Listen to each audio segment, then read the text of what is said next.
भाई देखो सरवा प्यार व्यार बहुत बेकार चीज होता है। एक बार भइल दोबारा कान पकड़ ले बानी ससुरा के। दुनिया में खाली पैसा बा, पैसा रही तो 10 गो भतार मिली, पैसा रही 10 गो बॉयफ्रेंड बन जाई। लेकिन सरवा पैसा न रही, बॉयफ्रेंड छोड़ के जाके दूसरे से बियाह कर ले। लड़की लोग तो ठीक बा, बिना पैसों काम चल दी। लड़का लोग के दिक्कत बा। का दिक्कत बा? कोई खेत जाके घूम घाम के चली बा, पते ना चली। हम तो कहनी हमसे काहे न कोई लियो। अगर लड़की से कोई तुरंत मान जाए।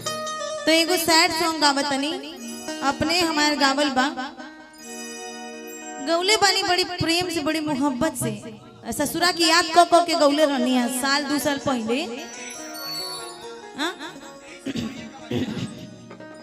कि पिछला बतिया प्यार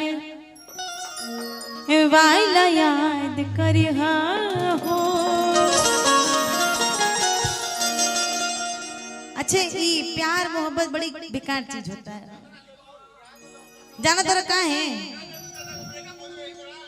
जाना तरह का है बाबू, हो जाता है जब ना तो सरवा कुछ नहीं दिखाता है। वो लड़का ना हीरा लगे लगेला। और उसके बाद क्या होता है पता है, जब वो छोड़ देता है तो आस लगा रहता है कि सरवा अब आ जाएगा, हो सकता है कल फोन कर देगा, प्यार सरल जैसा लगे लगेला। हो सकता है ब्लॉक किया है तो अनब्लॉक कर दे। अब प्रेम से मोहब्बत से लड़की लोग अपने बॉयफ्रेंड के का कहनी, ए बाबू सोना जानू, जब करके लूटे कोई तो जानू कहां जी। तो हम वो जानू कहत रहनी है। दिमाग में हमारे कुकुर मुतले रहे वो समय। लेकिन अब देखा जाना तरह के बा, एगो फिल्म के अभिनेता बड़े सरवा, अभिनेता से बहुत खीस पड़ेला अब हमरे। मैंने वो गीत गाया था, आप सबको सुनाती हूँ, आपको अच्छा लगेगा। अगर आप लोगों की गर्लफ्रेंड ने आप लोगों को छोड़ा होगा तो, अगर नहीं हो छोड़ ले वही तो जेकर बियाह हो गल बा ओकर पहले तो कोनो न कोनो टाका रहले होई। टकवे की याद कर लो, जैसे कि भाव बा कि अब बात ना हमसे होई। लड़की लोग कहती थी कि अब बात ना हमसे होई, अब मैं बात नहीं करूंगी, अब मेरा शादी हो गया, ससुरा ही हमार लड़कवे हमके छोड़ के भाग गई। तो पिछला बतिया प्यार वाला याद करी हो।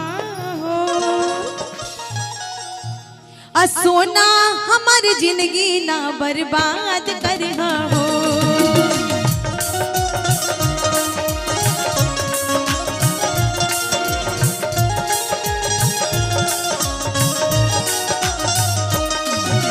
पिछला बतिया प्यार वाला याद करी हो। सोना हमारी जिंदगी ना बर्बाद करी हो।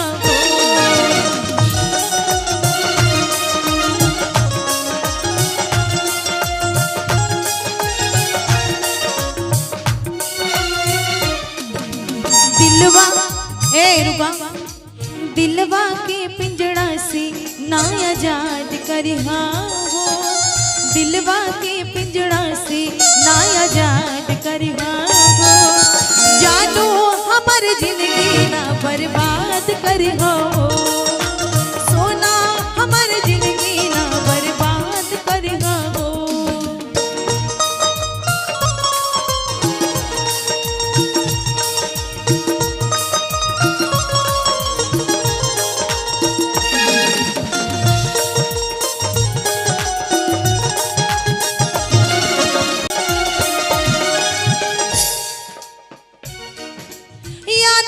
के हम तो के रोवल कर ले।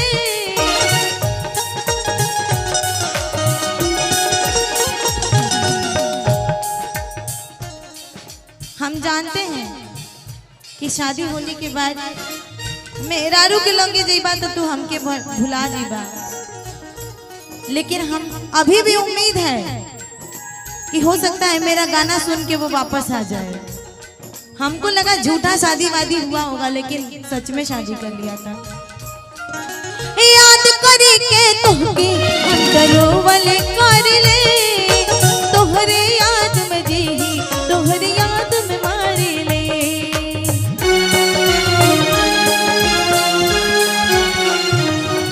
याद करी के तुमके हम दरोवल कर ले, तोहरे याद में जी तोहरे याद में मारे ले।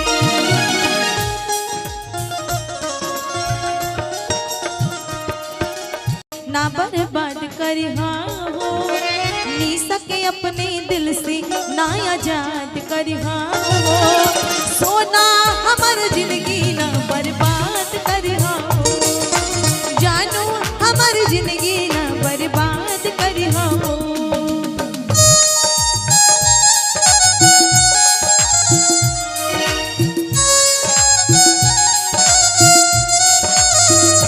हम अकेले हो न जाए, प्यार तुमसे हो न जाए, पास आओ गले से लगा लो, पास आओ गले से लगा लो।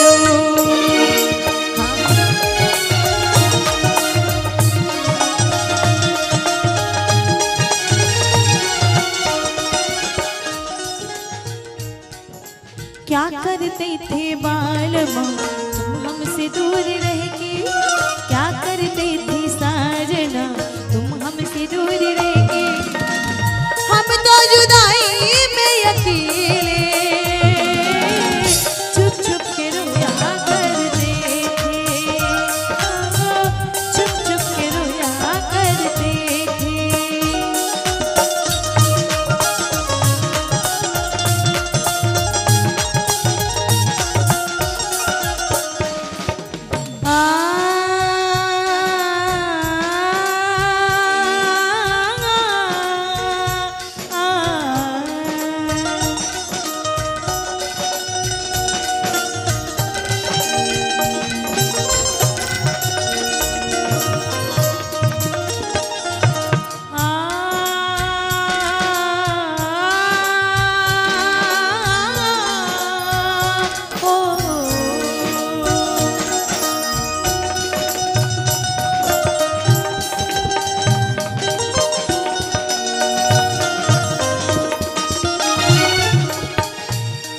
ए सैया भाव बदलल बा गोलू बाबू कि सैया लइका नियन सूत जाला कोरा में।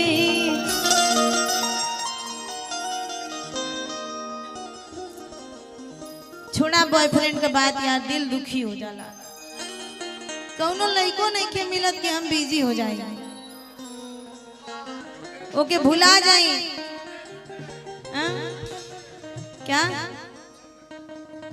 सच में नहीं मिल रहा है साला, हमसे सब डरा के भाग जाता है। डर रहना चाहिए ना। कोई लड़का मिल जाता तो उसको मैं भूल जाती, लेकिन उसको मैं हमेशा ये एहसास दिलाती हूँ। और आज फोन करके रोता है अब कि मुझसे बहुत बड़ी गलती हो गई। मुझे ये भी बोला कि मैं अपनी वाइफ को छोड़ देता हूँ। मैंने बोला तुम मेरी जिंदगी बर्बाद किए, फिर उसकी जिंदगी बर्बाद किए, और अब मेरी फिर से बर्बाद करोगे और उसको छोड़ दोगे। भाई तुम एक जगह रह लो, मुझे छोड़ दो।